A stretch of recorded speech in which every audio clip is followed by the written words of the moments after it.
Hello everyone, कैसे हैं आप सभी। तो ये जो हमारी क्लास सेवेंथ की ज्योग्राफी चल रही है उसका आज हम चैप्टर नंबर 5 करने वाले हैं। ऑलरेडी हम 4 चैप्टर्स कर चुके हैं। जैसे कि आप जानते हैं कि आपका जो अभी सीटेट का एग्ज़ाम हुआ था जुलाई में, उसकी आंसर की मे बी जुलाई एंड तक आ जाएगी और अगस्त तक आपका रिज़ल्ट भी डिक्लेयर हो जाएगा। आपको पता चल जाएगा कि आपका एग्ज़ाम क्लियर हो रहा है या नहीं हो रहा। और अगर आपने आपने खुद से आंसर की मैच भी करी है, आपको लगता भी है कि आपका क्लियर हो रहा है तो बहुत अच्छी बात है। लेकिन अगर आप डाउट में हैं तो आपको अभी से अपनी तैयारी शुरू कर देनी चाहिए दिसंबर के एग्ज़ाम के लिए। क्योंकि इस टाइम पे अभी अगर आप करते हैं तो ये एनसीईआरटी का आपका बेस बन जाएगा, जो कि आपके लिए काफ़ी हेल्पफुल रहेगा आपके नेक्स्ट एग्ज़ाम के लिए।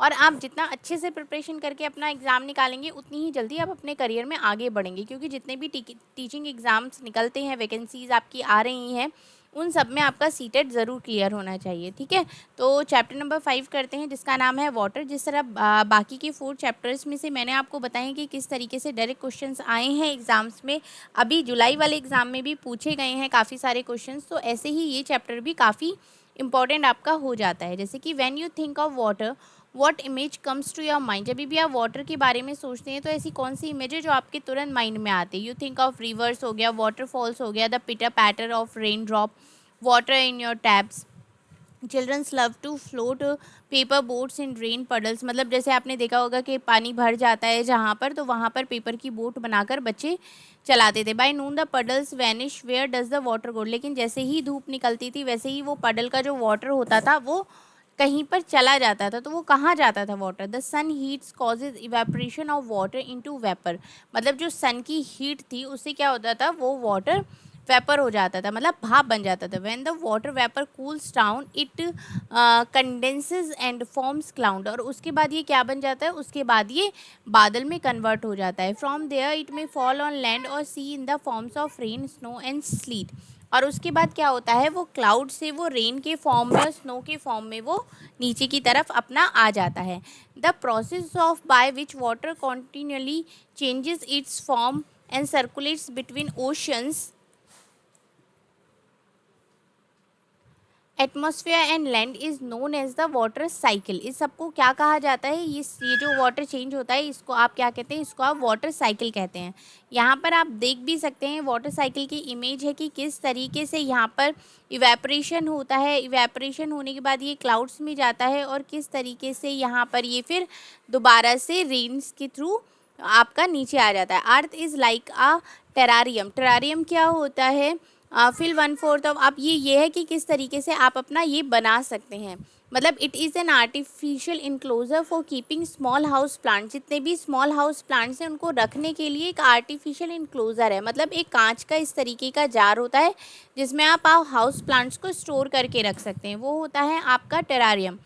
The same water that exist centuries ago still exist today. मतलब जो वाटर बहुत सदियों पहले एग्जिस्ट करता था वो आज भी है। The water use to irrigate a field of Haryana may have flowed down a Amazon river 100 years एगो। यहाँ पर हरियाणा में एक अमेजन रिवर है जिसके बारे में बात करी जा रही है कि बहुत हज़ारों साल पहले से भी है। The major sources of fresh water are the rivers. अगर हम फ्रेश वाटर के सोर्सेज की बात करते हैं तो वो आपका आ जाता है, रिवर हो जाता है, पॉन्ड्स हो जाते हैं, स्प्रिंग्स एंड ग्लेशियर्स भी हो जाते हैं। The ocean bodies and the sea contains salty water. जितनी भी ओशन बॉडीज़ होती हैं और जो सी होते हैं उनमें क्या होता है? उनमें सॉल्टी वाटर होता है। The water of ocean is salty और saline as it contains large amount of dissolved salt. Most of the salt is sodium chloride and common table salt that you eat. मतलब जितने भी ocean हो गए या सी हो गई इनमें बहुत ज़्यादा अमाउंट में सॉल्ट होता है। एक तो होता है, कौन सा सॉल्ट होता है? एक सोडियम क्लोराइड होता है और एक कॉमन टेबल सॉल्ट होता है जो कि आप अपने खाने में यूज़ करते हैं। अब यहाँ पर ये वर्ल्ड मैप है जिसमें आप जितने भी मेजर सी हो गए, लेक्स हो गए, रिवर्स हो गए, इनको आप यहाँ पर देख सकते हैं। जैसे कि ये हो जाता है आपका नॉर्थन ओशन हो गया, इंडियन ओशन हो गया, और यहाँ पर आपका आ जाता है ये पैसिफिक ओशन हो गया। ठीक है, अब अगर हम नेक्स्ट देखते हैं डिस्ट्रीब्यूशन ऑफ वाटर बॉडीज़। जितनी भी वाटर बॉडीज़ है उनका डिस्ट्रीब्यूशन यहाँ पर बताया गया है यहाँ पर दो ये पॉइंट्स हैं। Do you know salinity is the amount of salt in grams present in 1000 grams of water. The average salinity of the ocean is 35 parts per thousand. मतलब आप ये देख सकते हैं कि कितना ज़्यादा अमाउंट में सॉल्ट होता है। एक और आ जाता है, एक आता है आपका डेड सी। ये कहाँ है? ये Israel has salinity of 340 grams per litre of water. Swimmers can float it because of the increased salt content makes it dense. मतलब एक डेड सी है, वहाँ पर इतना ज़्यादा सॉल्ट है उस वाटर में कि कोई भी वहाँ पर डूबता ही नहीं है, हमेशा तैरते ही रहते हैं, इसलिए उसका नाम क्या दिया गया है? उसका नाम है डेड सी। अब यहाँ पर देखते हैं distribution of water bodies. We all know that 3/4 of earth surface is covered by water. अगर आप देखें तो 3/4 एरिया आपका वाटर से घिरा हुआ है। उसके बाद भी कहते हैं कि सेव वाटर, वाटर को बचाओ। क्यों? लेकिन जो वो वाटर है 3/4 एरिया में, वो यूज़ नहीं कर सकते, क्योंकि वो इतना ज़्यादा सॉल्ट उसमें होता है। If there is more water then land on this earth, why do many countries face water scarcity. मतलब फिर पानी की कमी क्यों इतनी सारी कंट्रीज़ फेस कर रही हैं अगर इतने ज़्यादा अमाउंट में अर्थ पर वाटर है तो।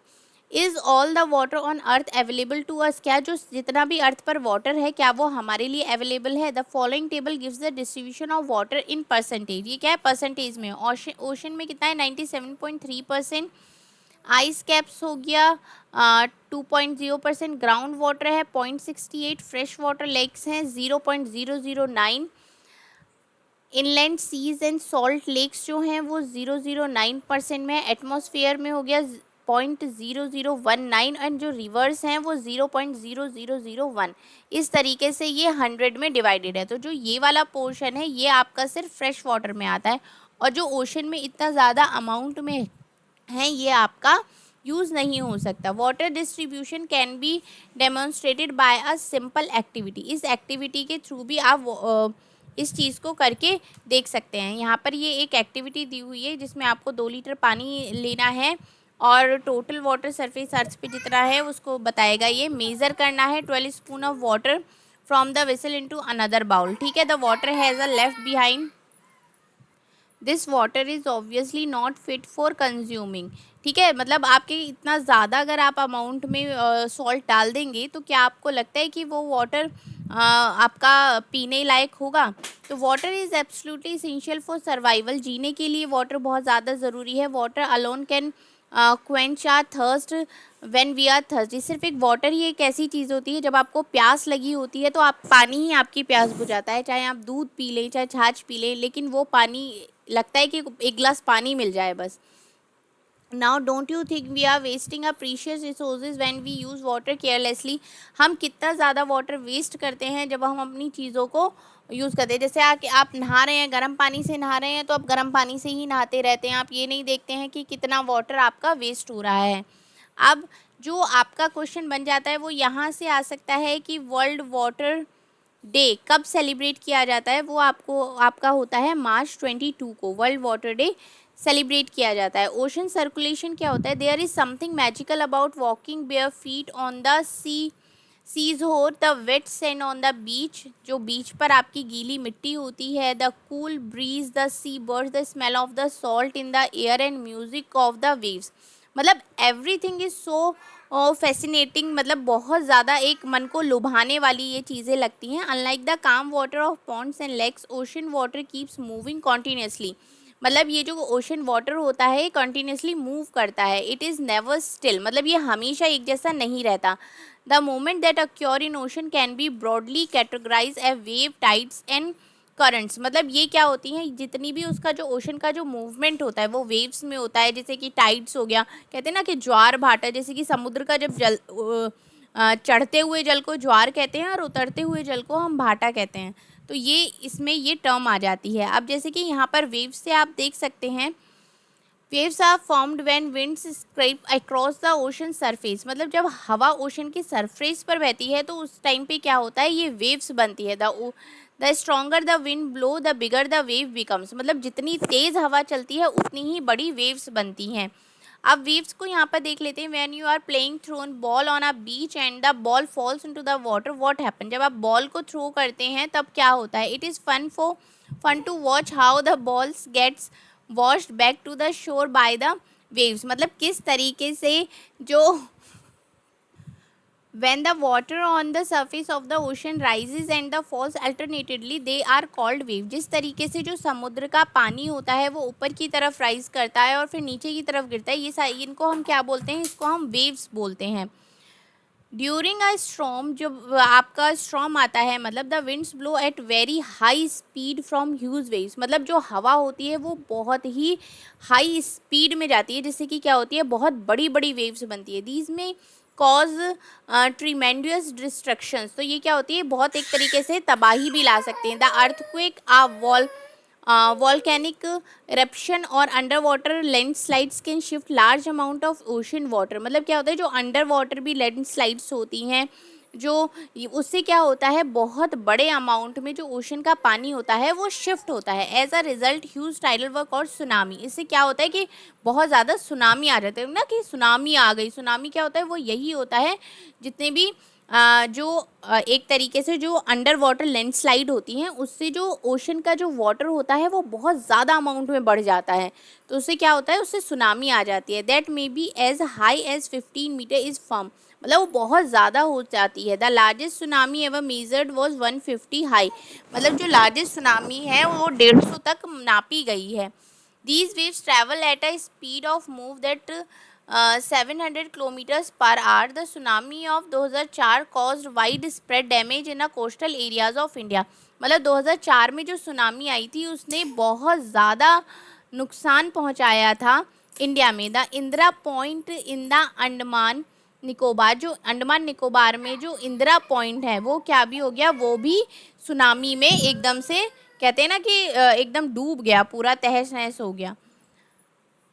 यहाँ पर इसमें सुनामी के बारे में ही दिया गया है, सुनामी और हार्बर वेव स्ट्रक्स, ये पूरा आपका उसी के बारे में बताया गया है कि किस तरीके से सुनामी ने 2004 में बहुत ज़्यादा तबाही मचाई थी। तो उसका स्केल कितना था, कितने किलोमीटर पर आवर की स्पीड में वो आया था, कितने लोगों को अफेक्ट किया था, कितने हाउसेस की तबाही हुई थी, यहाँ पर आप देख ले सकते हैं। ये क्या है, तमिलनाडु का आपका है ये river the south and south east Asia coast in December 2004 में ये हुआ था। अब जो हम बात करते हैं वो आते हैं आपके टाइड्स की।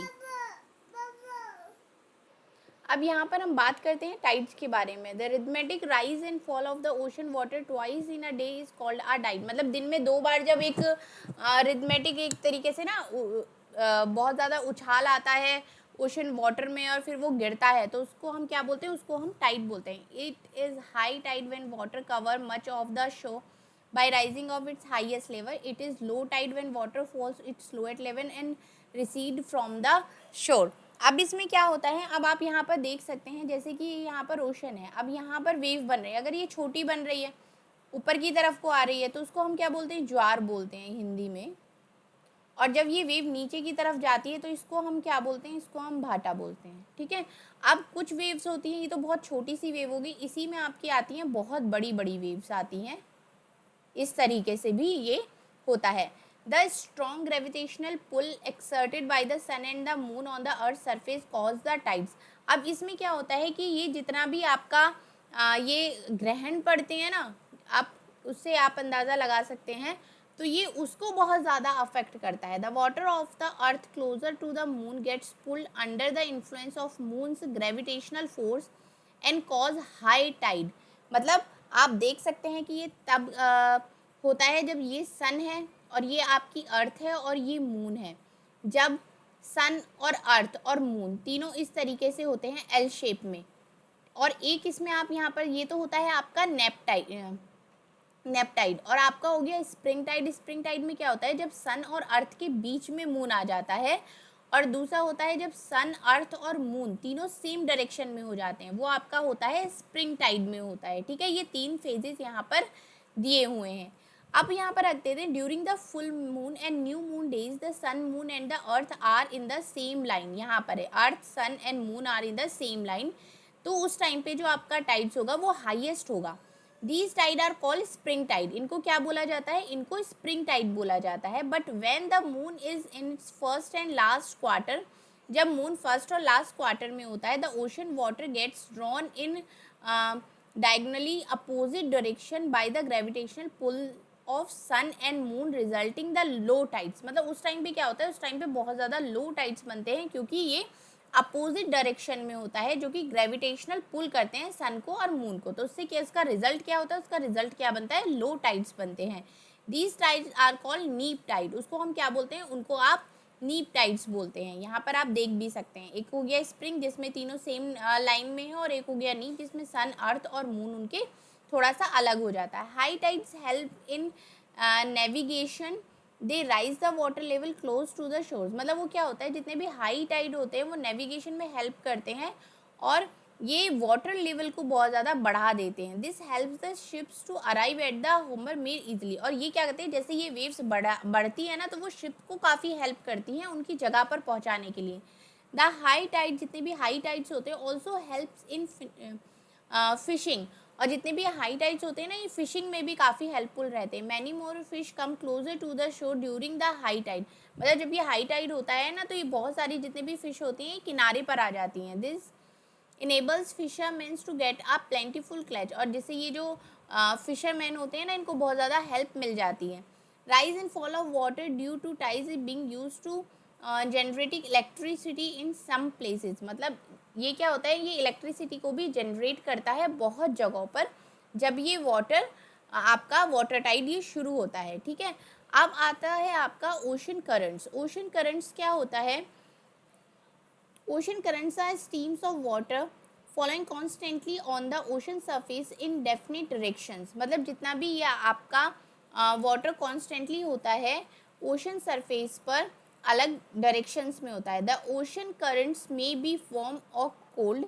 जितने भी ओशन करंट्स होते हैं ये वार्म भी हो सकते हैं और आपके ये कोल्ड भी हो जाते हैं। 5.6 हम यहाँ पर फिगर में आपकी देख सकते हैं, ये आपके ओशन करंट्स हैं।